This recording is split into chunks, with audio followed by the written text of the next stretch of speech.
Good morning, everyone, and welcome to American Community Media's special newsmaker briefing with MIT economist Dr. Abhijit Banerjee. We present this briefing in collaboration with the South Asian Literary Association and the San Francisco Arts Forum. In 2019, Dr. Banerjee, alongside his wife Esther Duflo and colleague Michael Kremer, won the Nobel Prize in Economic Sciences for creating a framework to effectively measure the impacts of global aid initiatives. Their work has impacted millions of low-income people around the world and transformed development economics. Today, Dr. Banerjee will discuss the critical need to restructure the global aid infrastructure. He will be the keynote speaker this Saturday, September 13th, at the South Asian Literary Association's annual festival at Menlo College in Atherton, California. Kiran Malhotra, co-founder of Sala, will join us at the end of our half-hour briefing today to discuss this year's festival. We asked reporters to enter questions in the chat, and we will attempt to address as many as we can during our 30-minute news briefing. Many of you have already sent in your questions via email, and thank you for doing that. We will respond to those first. And so we begin. Welcome, Dr. Banerjee. Thank you. I guess it's a bit of it's an understatement to say that this is a rather critical moment for the world. Over the last 7 months, 8 months, we have seen a total kind of repositioning, let's say, of the U.S. Contributions to the world aid envelope, and also perhaps equally consequentially, the U.S. insisting that a bunch of the Western countries that have been important partners for the U.S. in giving aid also re-up their defense budgets, which has meant that countries like the UK and France are also cutting back on their aid.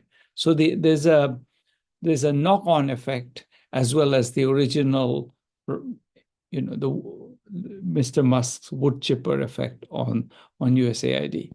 Now, just to lay out what I think is at stake here. So I think the last 20 years, let's say the 20 years leading up to 2019, leaving out the pandemic and its impact, though I don't actually think there wasn't as large as some people have feared, were actually excellent years for the poorest people in the world. Extreme poverty went down very substantially, and not just in countries like India and China, everywhere. Maternal mortality went down very substantially. Infant mortality halved. School participation of both boys and girls went up, but in particular, girls went up to the point where in many countries, girls are now ahead of boys in terms of school participation. All of this happened in those 20 years. Those are great years. The first thing and most important thing to say, because it's easy to say, well, why does none of this matters because nothing great was happening in any case. The world was going very much in a positive direction. The world that I mostly am interested in was going, many other things in the world were not going in the right direction. But these extreme pockets of extreme poverty were going in the right direction. So I think that's worth saying because it's sort of the background for anything else that should be said on this. Given that, what are we risking to lose? Well, I think there are some relatively small number of small, very poor countries where the aid is a very substantial part of the government budget. In these countries, there will be clear and very quite immediate cutbacks, and they already started in terms of their ability to carry out their kind of social investments. There's no mystery there, and it will be, there's no way to avoided other than by replacing the money. Then there are there are two other things that are less clear, but also I think very important that are happening. One is that there is a set of countries, Syria, South Sudan, Somalia, DRC, several others, where there is an ongoing humanitarian crisis, either driven by civil war or by drought, or a combination of the two. And as a result, there are lots of young children who are really at the margins of starvation. And the US has so far not entirely canceled its food aid. So one thing that has been kept, so some of that is still going on, but a lot of that has been canceled. Moreover, the fact that the other aid has been canceled means that the NGOs, the local NGOs that survived partly by using that aid in different forms are now shutting down. So the infrastructure for delivery is also shutting down. So that's a major disaster, because that's where I think we will see actual lives being lost even in the short run. The other complementary thing is PEPFAR and Gavi, and in both of those, the U.S. funding was very important, and that becomes another huge issue. So AIDS deaths and deaths from not being vaccinated are going to also be another issue we'll have to confront. The last... Dr. Banerjee, I'm sorry to interrupt. Could you just briefly explain PEPFAR and Gavi for our reporters?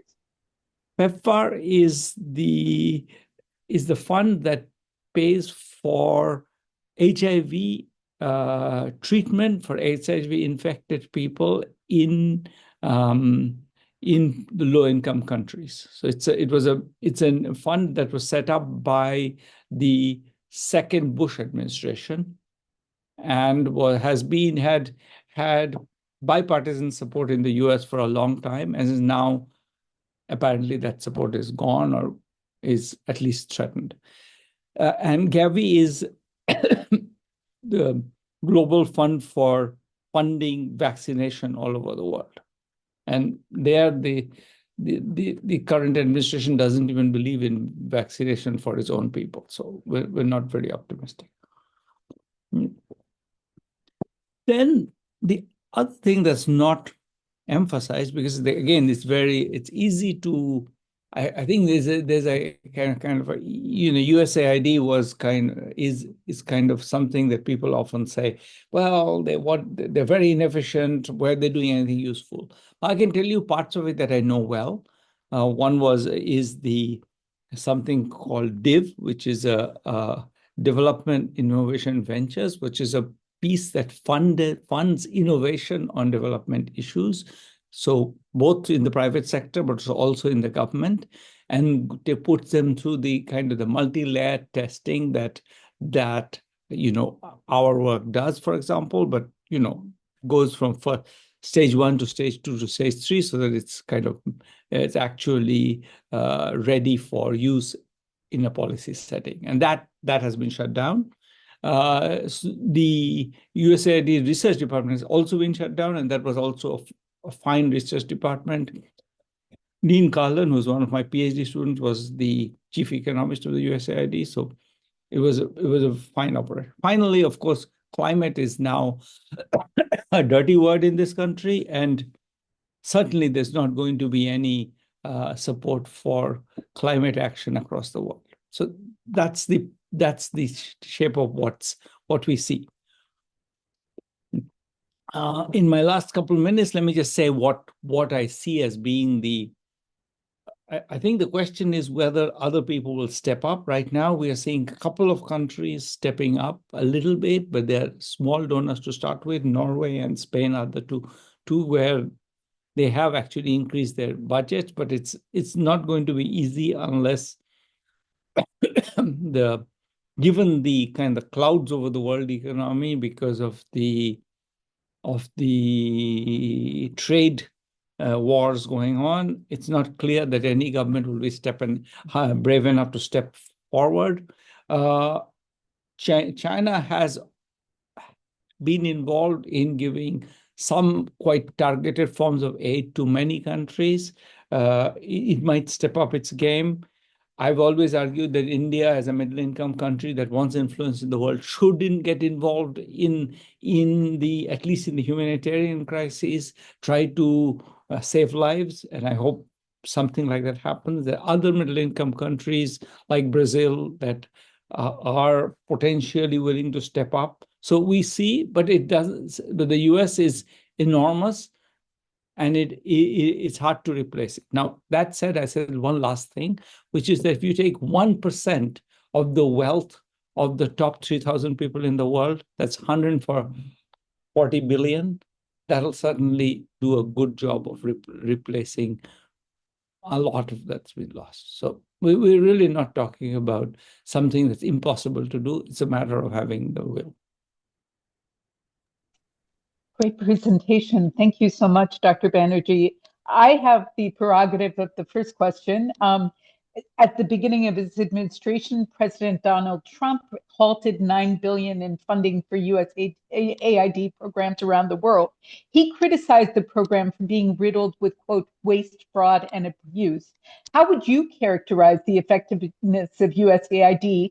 And follow-up question, can countries survive without USAID even as we hit them with the double whammy of tariffs? So I think that there are lots of valid criticism of USAID. A lot of that, by the way, coming because USAID is actually extremely scrutinized usually. So they're scared, and they're always very busy doing double or triple diligence to make sure that everything is the due process being followed. Due process is extraordinarily expensive. When you work with any organization that really needs to be compliant with USAID, which I have a little bit, you see how much effort they need to put in for that. So the part of the waste in the USAID, by the way, is self-inflicted. It's this obsession with, all this money is being stolen somewhere, so therefore we have to stop it. And that's the cliche. I've seen no evidence of it. I've seen lots of evidence of, excessive due process maybe sometimes, but not necessarily of corruption. Then as a result, I think there is, a sense that the Beltway bandits, so-called, the Washington consulting firms, which are very good at dealing with the compliance requirements, get too much of that money, and so on.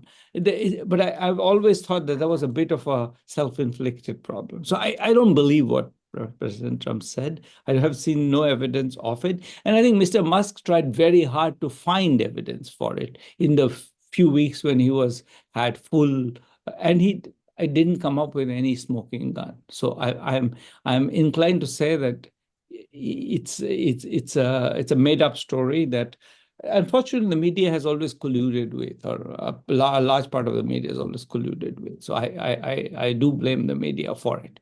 On the question of the countries, as I said right at the beginning, for many countries, aid is just a very small part of their budget.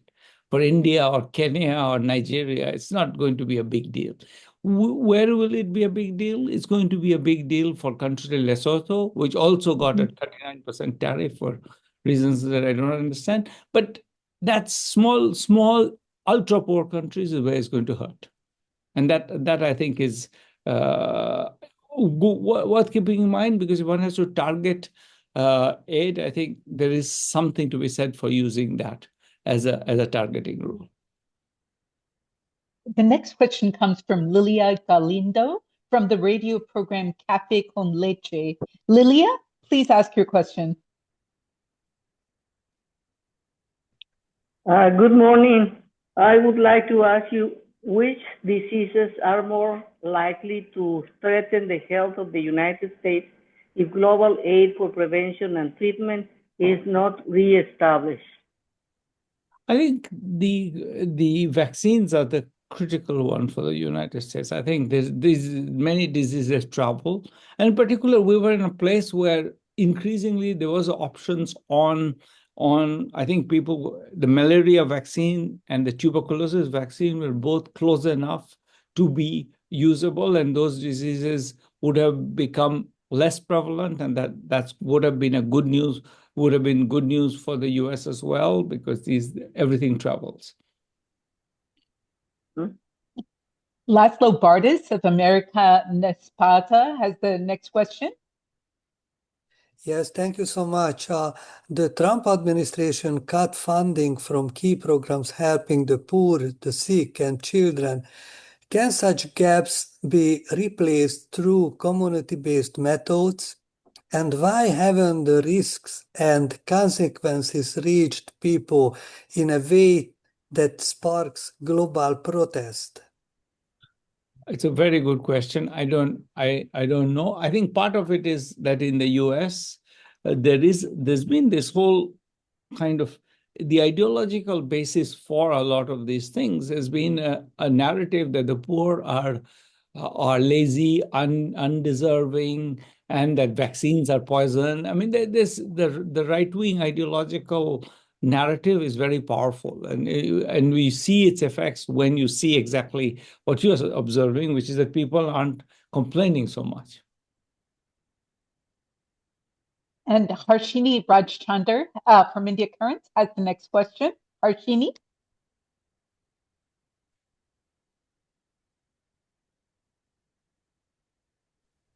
Hi. You can hear me, right? Sorry. My Yes. question is that many educated youths across Asian countries like India, China, Taiwan, as well as some higher income African countries, they are all highly educated, but they find themselves in situations of underemployment or unemployment. So how effectively can we use these youths to replace some of the work that was done by the US, for example, like for doing research and development and not just the implementation on the ground? I think it's a great idea, but somebody has to pay for it. I mean, it's not a matter of. I think the high-skilled people are sure, but also who's going to pay for it? I mean, I think the middle-income countries like India, like China, like Brazil, like South Africa should step up a little. I think you're right that this is a moment where we should be creative, but I don't see the money right now showing up. Thank you. Can foreign aid, just to ask Harshini's question, can foreign aid actually, Dr. Banerjee, be restructured so that it supports development of youth, of skilled youth? Yeah, I don't think that foreign aid was particularly excluding that. As I said, the USAID was doing 1,000 things, and in some of the Middle Eastern countries, it was supporting the job training programs. So it's nothing new about that idea. Just there's no money left right now. Got it.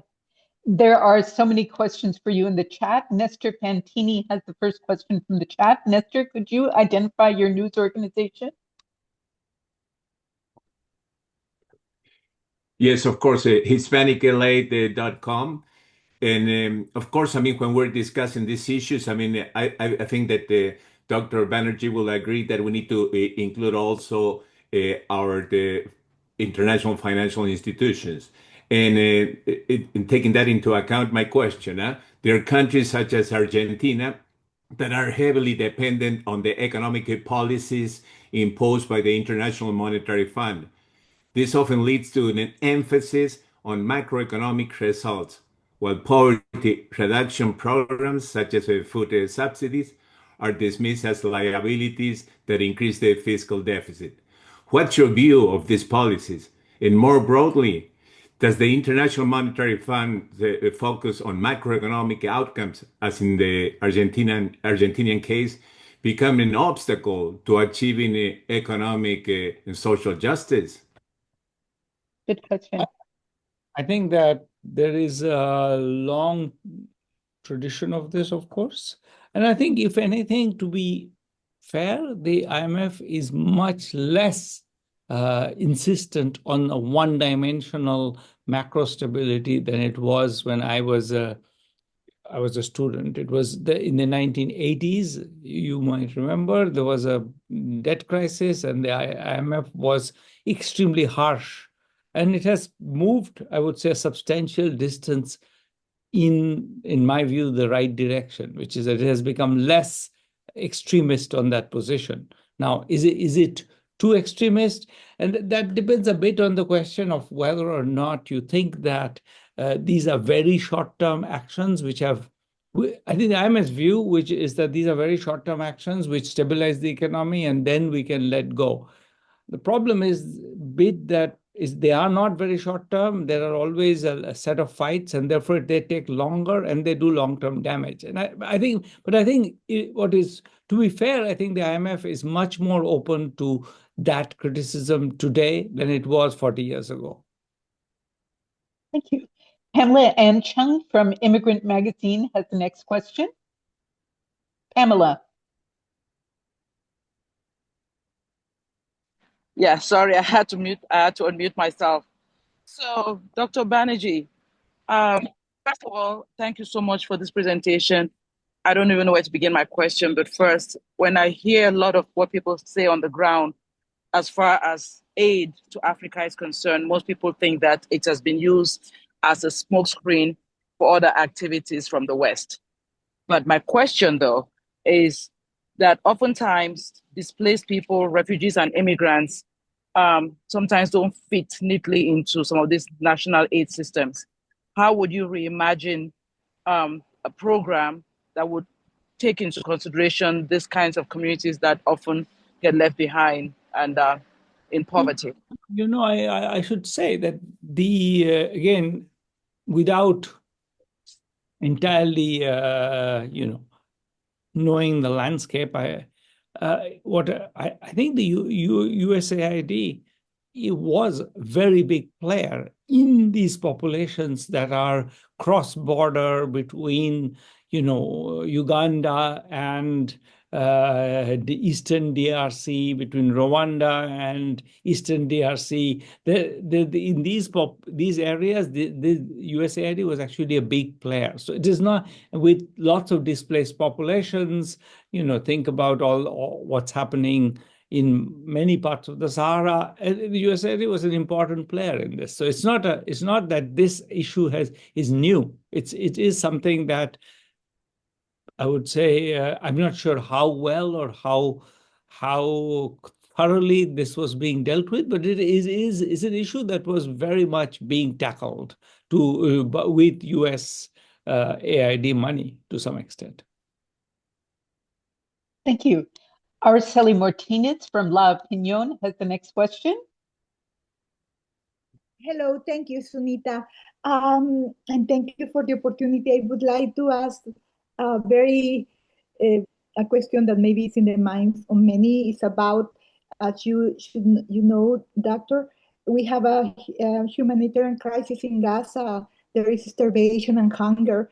What can it be done, and what are your thoughts about it?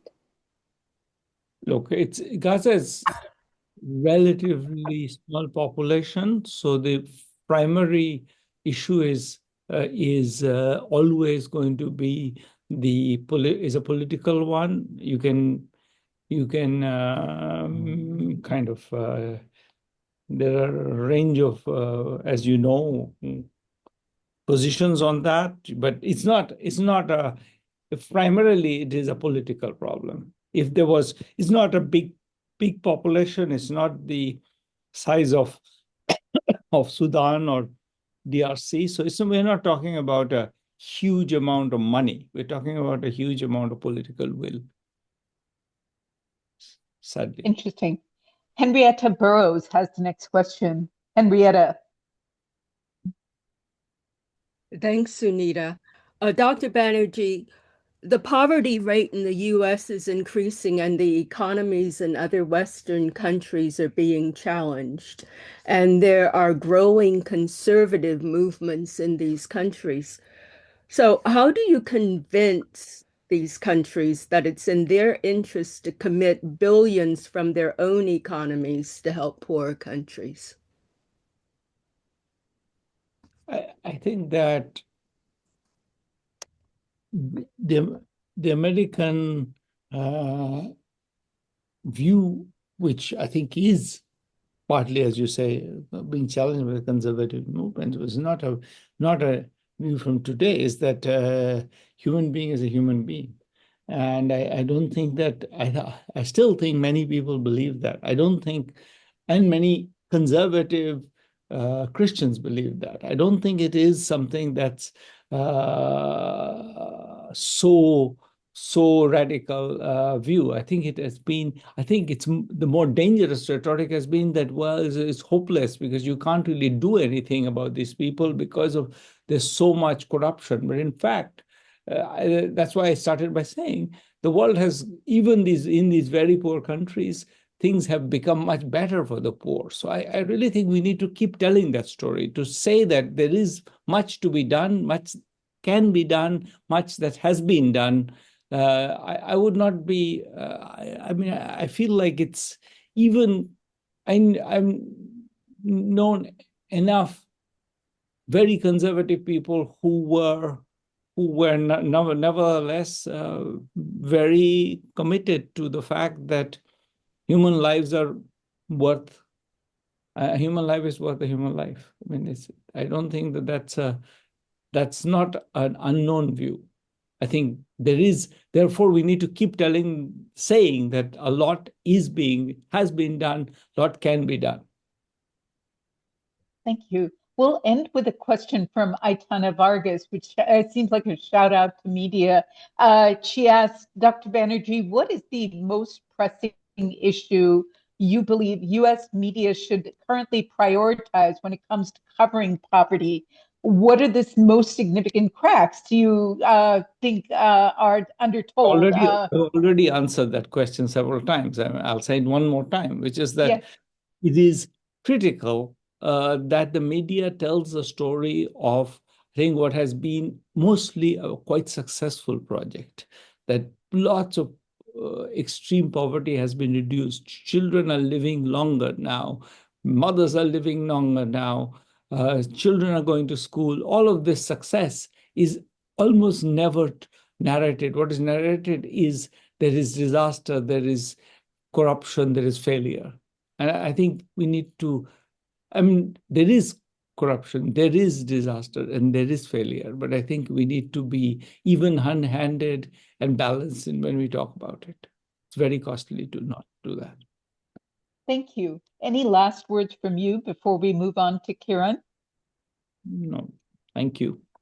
Thank you for the discussion. And we now welcome Kiran Malhotra, who is the co-founder of the South Asian Literary Association. As I mentioned earlier, SALA is going to be having their festival this weekend in Atherton, California. Kiran, welcome. And could you please talk a little bit about this year's SALA and why you hope people beyond the South Asian American community will attend the festival? Sunita, thank you very much. After Dr. Banerjee's talk, it seems to be very, I don't know how to say this, but I am Kiran Malhotra, and I'm a director of Art Forum. And Art Forum really is, it promotes the voices of South Asian diaspora and whatever emerges from South Asia. And under its aegis, we do a festival every year. We are in our 6th year of celebrating that, but the SALA Festival is a vibrant celebration and a dialogue with the South Asian voices and across the board: literature, art, film, poetry, and Epicurean discussions. Well, rooted in the richness of our heritage, South Asian heritage, and extremely contemporary experiences, our festival brings creators, thinkers, and audiences. Together, they venture into Thoughts Without Borders, which is our this year's theme. Well, and the festival fosters a sense of belonging through extremely powerful narratives. And I said earlier, the SALA Festival is in its 6th edition. And this offers unparalleled access to trailblazing voices, actually masterclasses, if I may say so, with people who shape the world with their creativity and their thinking. Well, you've just heard one of our leading speakers, keynote speakers. We are so happy and proud to have Dr. Abhijit Banerjee agree to come to the Sala Festival. And can you imagine if he is going to give an understanding to over about 2,000 people who are going to be there, talk about women and economics. And, it's interesting as to how women, at least in India, the number of people who have dropped out of their jobs is over 30%. We're also going to have, a very interesting mythologist. His name is Devdutt Patnaik, and he brings mythology and contemporary lives together and how they match. How we think we are contemporary, but how in mythology it always happened. And then this year we have an extremely stellar panels of 3 directors who, one is of course Kiran Rao. If you know, it went to the Oscars, her movie Lapata Ladies. Then we have Kabir Khan, Rahul Chitela, and very interesting directors who have made commercial, non-commercial, very real and very and for the large masses movies. And I have to say a little bit about the authors. We have a full range. We have a full range from Meena Ahmed, who's going to be, she's a political and policy writer. And then we have Manu Pillai, the historic writer, Sach Salil, and we have Alka Joshi, our, most popular writer in the last few years with her Henna series. And one of my favorite authors, and I can't not mention her name, is Thriti Umrigar. And, it really comes, and they weave us through their stories. Sorry, I'm using my hands. Culturally, I'm an Indian. So they're weaving us all through their narratives and taking us into different realms of understanding political stuff, to their dreams and to their journeys as immigrants or otherwise. And in fact, one of the interesting things that Salil Tripathi is writing about all the Gujaratis in the world. The Gujarati diaspora is the most well-traveled diaspora, and the numbers are there all over the world, and how beautifully they have done in their settlements and things. And I have a very interesting artist coming from India. Her name is Mitu Sen, and her description and definition is unlanguage and unmyth. And so this is really interesting. She blurs the boundaries of completely of art, politics, personal, everything. She's. I hope all of you will come to listen to her. Then, the realm of poetry is so interesting that it takes you to a different world. And we have from England, Imtiaz Dharkar coming, who born in Pakistan, went to England and adopted India. So can you imagine the ethos, pathos of our 3 countries comes through into our poetry. And then we have our very own Arundhati Subramaniam. And she is coming in from New York. I totally celebrate that. Then, on the lighter note, which is always very well attended to, the Epicureans of this of the country. South Asian food has lit up the entire food scene in the USA. England is kind of left behind in a way because we have Michelin star restaurants and everybody competing with everybody. But we have our local Michelin stars coming, Ajay Walia and the Sarkar brothers, and we have Hina from Besharam. So it's really, really interesting to see these people go from one thing to the other and making the South Asian food scene so competitive. Earlier, we only had curry houses, and now we have, sorry, I had to say that. And now we have Michelin star restaurants to go to, if at all you want to. And this sounds like a fabulous festival, Kiran. Yeah. And I hope everybody here, all our local folks attended. It's this weekend, correct? Yes. September 13th through the 15th at September 13th and 14th, and at Menlo College in Atherton. To Dr. Banerjee and to Kiran, thank you so much for joining us today. Thank you. And to Dr. Banerjee, are you there? Yep. Yeah. And to reporters, please join us on Friday when we have a discussion on how immigrant victims of domestic violence are managing under the current administration as resources dry up. It will be a terrific conversation, and I hope you join us then. Thank you to all of you. Have a great week. Thank you for the opportunity, Sunita. Thank you so much.